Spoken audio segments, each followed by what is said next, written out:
Hey guys, what is going on? Welcome back to another episode of 30 Retired. I'm your host, Darren.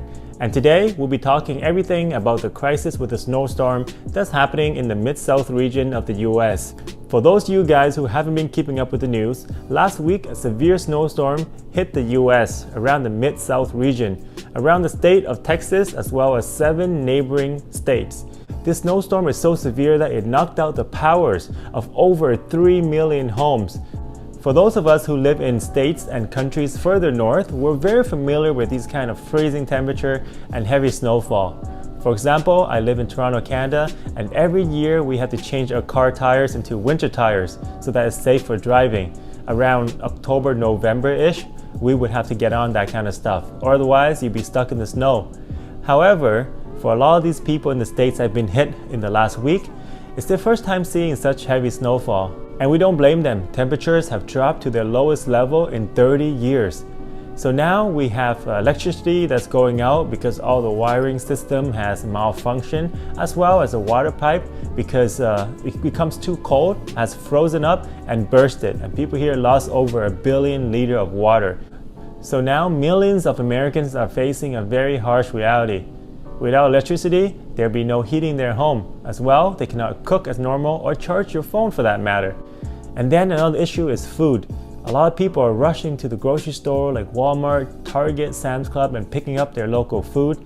And then because a lot of food need refrigeration, that area is basically completely cleared out because it will not be safe for consumption. If this refrigeration is not working within a day or two, all the food is going to go bad. For those who are more fortunate, they can go to a family or friend's house which are not affected by this and kind of crash there meanwhile. But a lot of people don't have that option. So they're stuck in their home, freezing cold temperature. What do? They will start burning coal, wood, and putting on gas stoves within their home in order to heat themselves. And you know what? This is not very safe because of carbon monoxide and all these particles coming out, and you're breathing them in. It's not very good for your health. And a lot of people have been hospitalized or even passed away from these kind of issues. And if you're in your home, for example, you live in a condominium and you're not putting up any, you're not burning anything inside your home, but the neighbors are, it would travel through the vent and basically come into your home, and the smell is basically unbearable. But what are people to do? They don't have many other options. They're freezing to death, so they got to do something, right? So later in the video, I'll discuss with you some kind of tips and tricks in how to overcome these kind of obstacles if it ever happens to you. It is so cold that numerous cases have been reported of people passing away due to hypothermia. For example, an 11-year-old kid, his mom said was still very healthy. He was still playing the snow the day before, has passed away because it's so cold after a night of sleep.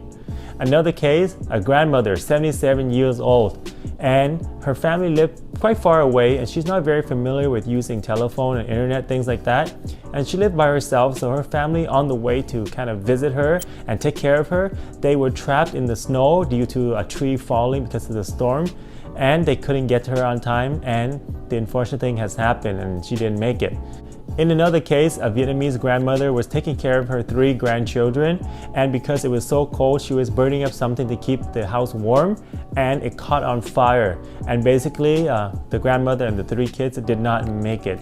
In other separate cases, people are trapped in their car because the vehicle is not prepared to go in this kind of weather, so they'll be stuck in the snow, for example, in the middle of a highway, and before help comes, they have been basically frozen to death due to the extreme weather outside.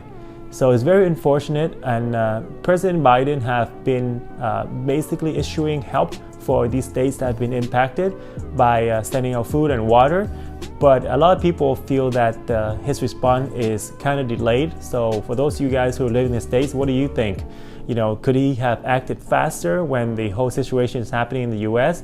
Or basically, was he too new in office and too much is happening with the COVID that it's understandable that he couldn't attend? So let me know in the comment below what you think about that. Some stories of local heroes have also emerged due to this crisis. For example, there is a gentleman who has been smoking up meat at his home outside and then handing out the food to his neighbors.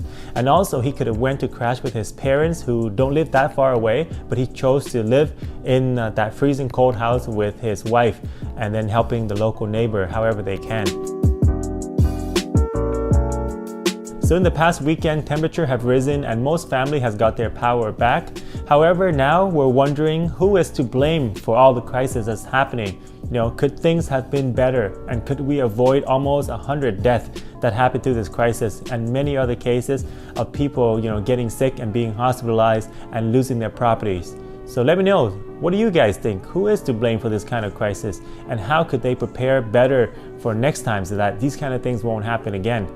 Also, despite power coming back, the price of electricity have went up almost 300 times in many of these regions. Some family have reported paying basically $3,000 over a 2-3 week period. Other people have seen bills going up to $17,000. Can you believe it? Where a typical bill usually would be a few $100 at most in a whole month.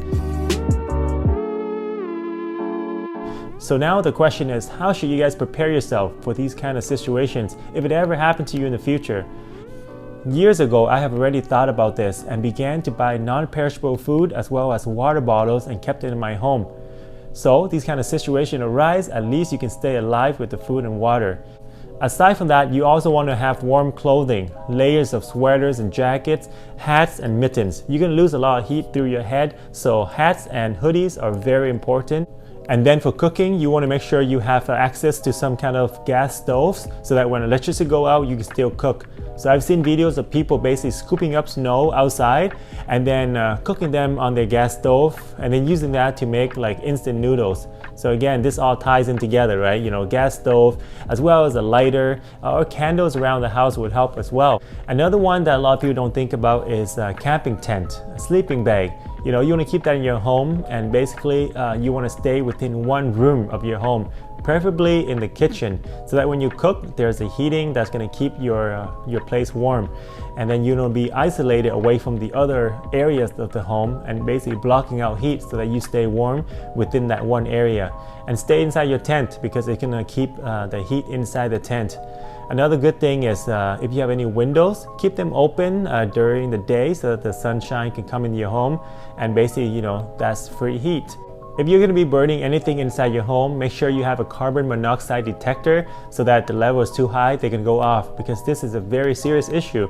You can go to the hospital or basically pass away from poisoning if you sleep in your home and something is burning all night. So make sure you do have that detector. So what do you guys think? What are some tips and tricks that you can offer, and what would you do in this kind of circumstances? And if any of you watching do have friends and family that did go through this crisis in the past week, please do comment below with your stories so that we can all learn from them. And that's the video for today. Make sure you want to click on one of the videos that is on the screen right now to keep watching, and also click on my picture in the middle of the screen in order to subscribe to this channel, so any videos come up, you guys can be the first one to come in and watch. Thanks so much for watching to the end of the video, and I'll see you guys on the next one.